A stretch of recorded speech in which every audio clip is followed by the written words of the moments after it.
Olá, membros, sejam muito bem-vindos à aula 14. Nessa aula você vai aprender como acessar o Tor através de máquinas virtuais e, principalmente, o que são máquinas virtuais, entender como elas funcionam e como configurá-las corretamente para o nosso objetivo, que é obter anonimato e privacidade com segurança. Então vamos lá. Mas antes, para quem ainda não está familiarizado, é bom recapitular o básico. O que é um sistema operacional? Em poucas palavras, um SO, ou um sistema operacional, nada mais é do que um software que controla os componentes físicos de uma máquina, de um computador. E no contexto de virtualização de sistema, que é o objetivo dessa aula, um computador físico, uma máquina, é chamada de host, ou hospedeiro, anfitrião, já que é ela que vai hospedar o sistema operacional virtualizado. E como é criado um sistema operacional virtualizado? Através de máquinas virtuais, ou do inglês Virtual Machine. É um processo que usa um software especial para criar um sistema operacional em cima do sistema operacional principal, que já roda no seu host, no seu dispositivo. Como exemplo aqui do lado, um iMac ou um MacBook com Windows 10 instalado em uma máquina virtual. De fundo você vê lá o OS X, o sistema operacional da Apple. E esse software especial, responsável pela virtualização, é chamado de Hypervisor. E o sistema operacional que você vai emular dentro dessa máquina é chamado de Guest, ou convidado. E quais são as 3 características importantes sobre máquinas virtuais? É possível criar quantas máquinas virtuais você quiser, desde que o host, o computador físico, aguente tudo isso, porque os recursos do computador serão divididos entre o sistema operacional principal e a sua máquina virtual. Número 2. Cada máquina virtual funciona de forma independente. Para o usuário, uma máquina virtual vai se parecer e agir como um computador normal. Enquanto isso, nos bastidores, ela não passa de um amontoado de pastas e arquivos dentro da sua máquina. E a característica número 3, uma máquina virtual pode ser usada para configurar não só um sistema operacional diferente, mas também outros tipos de CPU, unidade de armazenamento. Então você pode alterar algumas coisas que tornam a sua máquina dissociável da sua máquina principal. E para entender melhor como uma máquina virtual é executada dentro do seu sistema, utilizando a sua máquina principal, eu resolvi colocar essa ilustração aqui do lado, a estrutura básica de uma máquina virtual.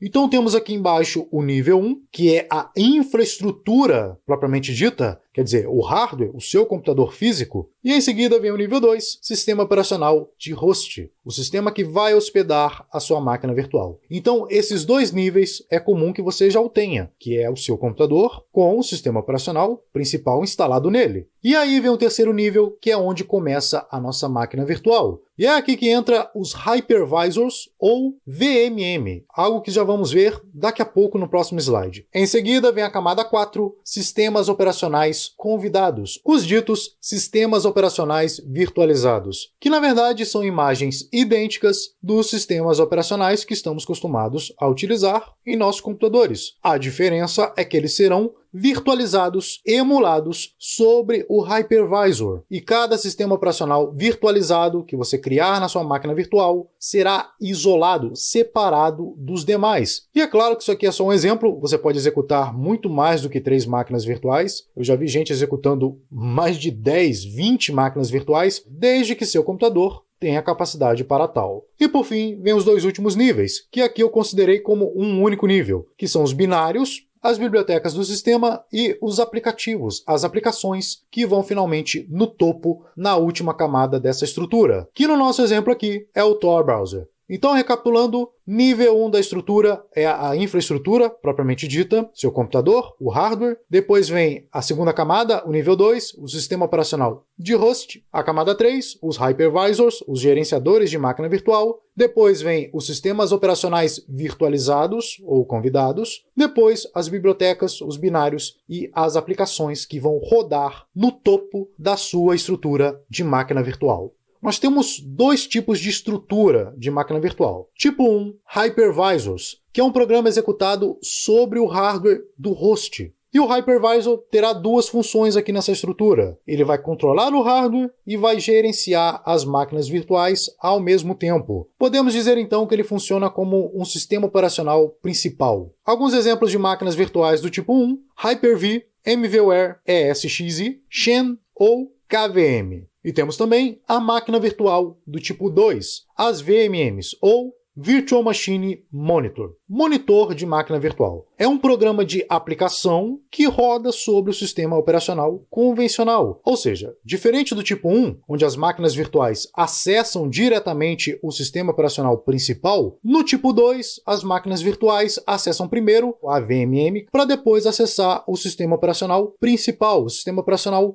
de host. Ou seja, é criado uma terceira camada adicional e isso, é claro, adiciona um componente de isolamento que é muito importante, por isso que essa será o tipo de máquina virtual que vamos utilizar nessa aula de hoje. Exemplos de máquinas virtuais do tipo 2, MVWare Workstation, MVWare Player, VirtualBox, que é o que vamos usar nessa aula, e o Parallels Desktop para o Mac, para o sistema operacional da Apple. Agora, por que utilizar uma máquina virtual para acessar o Tor? Primeiro que uma máquina virtual impede que informações do seu hardware sejam vazadas, já que ela usa um hardware emulado, ou seja, não há stick de RAM, não há memória RAM dedicada, CPU, GPU e etc. O Tor ele já faz isso, se configurado corretamente, basta você voltar lá na aula 12, a aula prática. No entanto, a máquina virtual elimina completamente esse link que o Tor Browser tem diretamente com o seu sistema operacional, criando, digamos assim, uma barreira adicional entre o Tor Browser e o seu sistema operacional principal. E no pior cenário, se alguém infectar a sua máquina virtual, o sistema principal geralmente está bem protegido. Tudo que você vai precisar fazer é excluir o sistema virtual. Mas veja, máquinas virtuais não são impenetráveis. No entanto, no mínimo, cria ali uma dificuldade adicional, uma baita dificuldade adicional ao invasor. Você também pode controlar com segurança a comunicação da máquina virtual enquanto o seu sistema operacional principal estiver em execução. E você também pode criptografar facilmente a imagem da máquina virtual e, em caso de emergência, pode destruir a chave de criptografia que você criou. Já vou mostrar isso daqui a pouco na aula prática. E por fim, acho que um dos principais motivos para se usar uma máquina virtual é que ela protege você contra ataques em massa. Quando você executa o Tor em uma máquina virtual baseada em outro sistema operacional diferente do que você está usando, por exemplo, o Windows, a sua superfície de ataque é drasticamente reduzida. Como o Windows ainda tem uma grande participação no mercado, a maioria das vulnerabilidades de software publicamente conhecidas tem como alvo o Windows. Logo, a maioria das horas de trabalho gastas pesquisando vulnerabilidades de segurança são gastas em software baseado